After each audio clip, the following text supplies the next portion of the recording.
Subscribe करिए हमारे channel target UP TET CTET को और बेल आइकन को दबाइए। हेलो फ्रेंड्स, मैं रेनू स्वागत करती हूँ आप सभी भावी अध्यापक एवं अध्यापिकाओं का आपके अपने channel target UP TET CTET में। दोस्तों, आज के इस वीडियो में हम पढ़ेंगे चंद्र ग्रहण, सूर्य ग्रहण, इसरो के बारे में, इसके अलावा नासा के बारे में। तो सबसे पहले मैं आपको ये याद दिला दूं कि कल हमने क्या पढ़ा था। कल हमने सौर परिवार के विषय में पढ़ा था। सौर परिवार में कितने ग्रह हैं और कौन कौन सा ग्रह कितने दिनों में सूर्य की परिक्रमा पूरा करता है, और इसके अलावा किस ग्रह की क्या विशेषता है, उन ग्रहों के कितने उपग्रह हैं, किस ग्रह का व्यास कितना है और कौन सा ग्रह कितने दिनों में सूर्य की परिक्रमा को पूरा कर लेता है। तो ये सब हमने पढ़ा था। और इसके अलावा हमने उपग्रह की परिभाषा, पुच्छल तारे की परिभाषा, उल्का पिंड की परिभाषा, ये सब बहुत ही महत्वपूर्ण जो टॉपिक थे इसको हमने पढ़ा था। आज हम देखने वाले हैं आपके फर्स्ट लेसन में ही चंद्र ग्रहण और सूर्य ग्रहण के विषय में। दोस्तों, चंद्र ग्रहण और सूर्य ग्रहण बहुत ही इजी टॉपिक है, बस आपको बहुत ही आसानी से समझना है। आपको क्या चीज ध्यान रखना है, जो चंद्र ग्रहण होता है वो पूर्णिमा के दिन लगता है और जो सूर्य ग्रहण होता है वो अमावस्या के दिन लगता है। तो ये दो चीज आप याद रखिएगा। तो सबसे पहले मैं चंद्र ग्रहण का आपको फिगर दिखा दूं। एक बार जब आप फिगर देख के समझ जाओगे तो आपको परिभाषा रटने की आवश्यकता ही नहीं होगी। सबसे पहले ये देखिए आप, ये सूर्य है, उसके बाद ये पृथ्वी है बीच में और यहाँ पर चंद्रमा है। आप देख सकते हो इस तरीके से। अगर एग्जाम में पूछेगा तो सेम आपको ऐसे ही बनाना है। जब सूर्य और चंद्रमा के बीच में पृथ्वी आ जाती है, जब पृथ्वी आ जाती है तो जो सूर्य का प्रकाश है वो चंद्रमा के पास नहीं पहुंच पाता है। और मैंने कल ही आपको बताया था कि जो चंद्रमा है इसके पास खुद का प्रकाश नहीं होता, ये सूर्य के प्रकाश से ही प्रकाशित होता है। तो इस तरीके से जब सूर्य और चंद्रमा के बीच में पृथ्वी आ जाती है तो पृथ्वी की वजह से चंद्रमा का जो सूर्य का प्रकाश है वो चंद्रमा के पास नहीं पहुंच पाता है। तो इस वजह से जो पृथ्वी की छाया है वो चंद्रमा पर पड़ती है और इस वजह से चंद्र ग्रहण हो जाता है। तो बस आपको यही याद रखना है कि जब सूर्य और चंद्रमा के बीच में पृथ्वी आ जाती है तो उस समय क्या होता है, चंद्र ग्रहण होता है। क्यों होता है? क्योंकि पृथ्वी की छाया चंद्रमा पर पड़ने लगती है और चंद्रमा सूर्य के प्रकाश से प्रकाशित नहीं हो पाता है, वहां पर अंधेरा छा जाता है, तो इस वजह से चंद्र ग्रहण हो जाता है। तो बहुत ही सिंपल है, इसको आप इजी वे में आप याद रख सकते हो। फिर भी चलिए परिभाषा हम देख लेते हैं। पूर्णिमा के दिन सूर्य और चंद्रमा के बीच में जब पृथ्वी आ जाती है तो चंद्र ग्रहण होता है। चंद्रमा पर पृथ्वी की छाया पड़ती है जिससे चंद्रमा बिल्कुल दिखाई नहीं देता है। इस स्थिति को पूर्ण चंद्र ग्रहण कहते हैं। यदि चंद्रमा का कुछ भाग पृथ्वी की छाया में ही हो तो यह भाग हमें आंशिक रूप से दिखाई देता है। इस स्थिति को आंशिक चंद्र ग्रहण कहते हैं। तो यहाँ पर आप देखिए दोस्तों, चंद्र ग्रहण किस दिन लगता है? पूर्णिमा के दिन लगता है। और फिर मैं एक बार आपको याद दिला दूं, जब सूर्य और चंद्रमा के बीच में पृथ्वी आ जाती है तो जो पृथ्वी की छाया है वो चंद्रमा पर पड़ने लगती है और जो चंद्रमा है वो सूर्य का प्रकाश नहीं प्राप्त कर पाता है, इस वजह से चंद्र ग्रहण लगता है। और आप सभी को पता है कि जो चंद्रमा है वो सूर्य के प्रकाश से ही प्रकाशित होता है। तो दोस्तों, ये हो गया चंद्र ग्रहण। उम्मीद करती हूँ कि आपको बहुत ही इजी वे में ये समझ में आया होगा। अब इसी तरीके से हम सूर्य ग्रहण के बारे में भी देखेंगे। देखिए, सूर्य ग्रहण में क्या होता है दोस्तों, सूर्य ग्रहण में यहाँ पर सूर्य है और ये पृथ्वी है। सूर्य और पृथ्वी के बीच में चंद्रमा आ जाता है। आप देखिए, सूर्य का प्रकाश पृथ्वी पर पड़ता है, आप सभी को पता है, लेकिन आपको ये भी पता है कि पृथ्वी जो ग्रह है इसका चक्कर लगाता है चंद्रमा। तो जब चक्कर लगाते लगाते एक स्थिति ऐसी आती है जब चंद्रमा पृथ्वी और सूर्य के बीच में आ जाता है। और जब चंद्रमा पृथ्वी और सूर्य के बीच में आता है तो इस तरीके से आप देखिए कि सूर्य का जो प्रकाश है वो पृथ्वी पर पूरा नहीं पड़ पा रहा। आप देख सकते हो कि चंद्रमा की छाया पड़ रही है।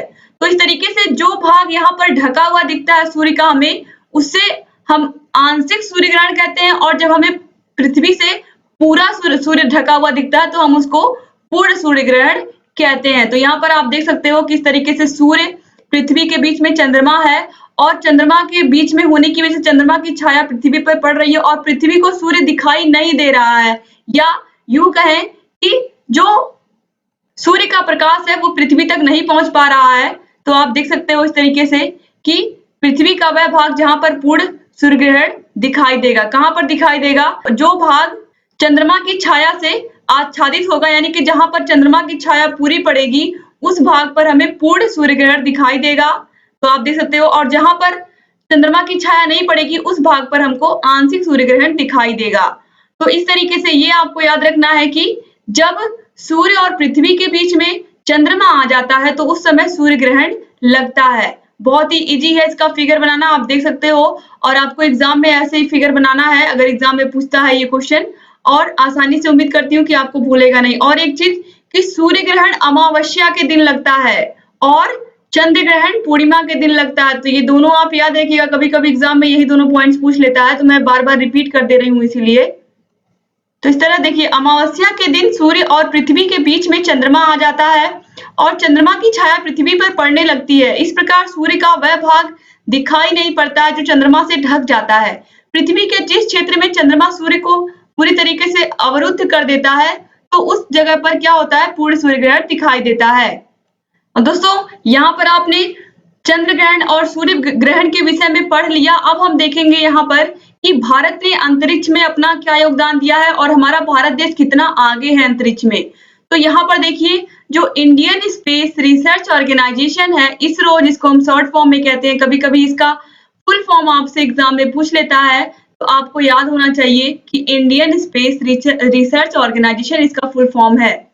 इसरो भारत का राष्ट्रीय अंतरिक्ष संस्थान है जिसका मुख्यालय कर्नाटक राज्य की राजधानी बेंगलोर में है। कभी कभी पूछ लेता है कि इसरो का मुख्यालय कहाँ है, तो इसरो का मुख्यालय बेंगलोर में है, ये आप याद रखिएगा। संस्थान में लगभग 17,000 कर्मचारी व वैज्ञानिक कार्यरत हैं। इसका मुख्य कार्य भारत के लिए अंतरिक्ष संबंधी तकनीक उपलब्ध करवाना है। भारत के पहले अंतरिक्ष यात्री राकेश शर्मा थे, तो आप ये भी याद रखिएगा कि भारत के पहले अंतरिक्ष यात्री राकेश शर्मा थे। और दोस्तों, इसरो की मदद से मंगलयान का सफल प्रक्षेपण किया गया और उसको पृथ्वी की कक्षा में स्थापित किया गया। तो दोस्तों, यहाँ पर देखिए कब मंगलयान का सफल प्रक्षेपण किया गया था, 5 नवंबर 2013 को। ये डेट बहुत महत्वपूर्ण है, इसको याद रखिएगा, एग्जाम में पूछ सकता है। और भारत ने पहला उपग्रह अपना कब प्रक्षेपित किया था? भारत का जो पहला उपग्रह था उसका नाम था आर्यभट्ट। कभी कभी एग्जाम में ये भी आपके पूछ लेता है, तो ये भी आप याद रखिएगा कि भारत का पहला उपग्रह आर्यभट्ट नाम से प्रक्षेपित किया गया था और भारत के पहले अंतरिक्ष यात्री राकेश शर्मा थे। और इसके अलावा मंगलयान का सफल प्रक्षेपण 5 नवंबर 2013 को किया गया था। तो जो इसरो है उसका बहुत ही ज्यादा योगदान है हमारे देश में, और कहीं ना कहीं जो इसरो है इसी की सहायता से आज जो हमारा देश है भारत, ये अंतरिक्ष के क्षेत्र में और बहुत सारे देशों से बहुत अग्रणी है।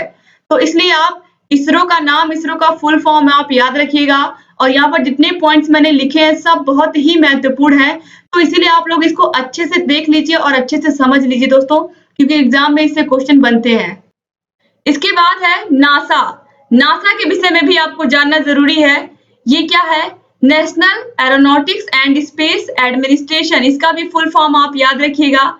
नासा का जो मुख्य कार्य है वो है भविष्य में अंतरिक्ष अन्वेषण, वैज्ञानिक खोज और एरोनॉटिक्स संशोधन को बढ़ावा देना।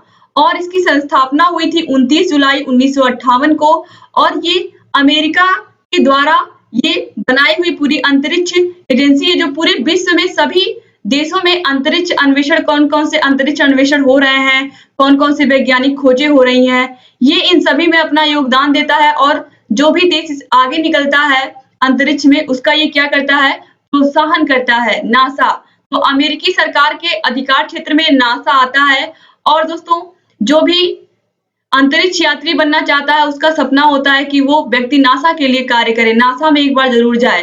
तो यहाँ पर नासा का मुख्यालय कहाँ है ये भी आपको जानना जरूरी है। नासा का जो मुख्यालय है वो वाशिंगटन डीसी में है। और दोस्तों, यहाँ पर मैं आपको बता दूं कि चाहे इसरो हो, नासा हो, इन्हीं सब की मदद से आज हमें जितनी भी सुविधाएं हमारे पास है, हम एक फोन कॉल कहीं से भी बात कर सकते हैं, पूरी दुनिया में किसी के पास भी मैसेज भेज सकते हैं, किसी के पास हम फोन कॉल कर ले रहे हैं। इसके अलावा हमें विभिन्न प्रकार की सूचनाएं मिल रही हैं इंटरनेट के माध्यम से। आज जितनी भी चीजें आप देख रहे हो, चाहे वो 3G से 4G कन्वर्ट हो, 4G से 5G टेक्नोलॉजी भी आ रही है, तो ये सब जो टेक्नोलॉजीज हो रही है, इन सब का जो श्रेय जाता है वो कहीं ना कहीं अंतरिक्ष अनुसंधानों को ही जाता है। जो आज घर पर बैठ करके आप कोई भी न्यूज चैनल देख लेते हो, कोई भी जो भी चैनल आपके पसंद के होते हैं, चाहे कार्टून, कोई भी चीजें आप देख लेते हो आसानी से। तो ये सभी चीजें किसकी देन है? इन्हीं सब की देन है कि जो इतने उपग्रह हमारे देश के द्वारा स्थापित किए गए, इसरो के द्वारा, चाहे नासा के द्वारा, कहीं ना कहीं इन्हीं सब की मदद से आज बहुत सारे ग्रहों पर भी हम पहुंच रहे हैं। मंगलयान का हमने सफल प्रक्षेपण भी कर लिया 2013 में ही। तो इस तरीके से जो हमारा देश है वो अंतरिक्ष के क्षेत्र में बहुत आगे जा रहा है, और उम्मीद करते हैं कि लगातार ऐसे ही हमारा देश प्रगति की तरफ बढ़ता रहेगा। दोस्तों, आज की क्लास आप लोगों को कैसी लगी और सूर्य ग्रहण, चंद्र ग्रहण के बारे में आपको उम्मीद है कि अच्छे से समझ में आया होगा और आप लोग उसका फिगर भी बना लीजिएगा और इसका पीडीएफ आपको हमारे टेलीग्राम चैनल पर मिल जाएगा। टेलीग्राम चैनल का लिंक आपको इसी वीडियो के नीचे डिस्क्रिप्शन बॉक्स में मिल जाएगा। वहां पर जाकर के आप इसको डाउनलोड कर सकते हैं। वहां से आप हमारे टेलीग्राम चैनल को सर्च भी कर सकते हैं। टारगेट यूपी टेट सीटेट नाम से आप सर्च करोगे तो भी हमारा चैनल आपको मिल जाएगा। वहां से भी जाकर के आप हमारे चैनल से जुड़ सकते हैं। और दोस्तों, अगर अभी तक आपने हमारे channel target UP TET CTET को सब्सक्राइब नहीं किया तो प्लीज जल्दी से सब्सक्राइब कर दीजिए, क्योंकि ये चैनल आपके बहुत काम आने वाला है।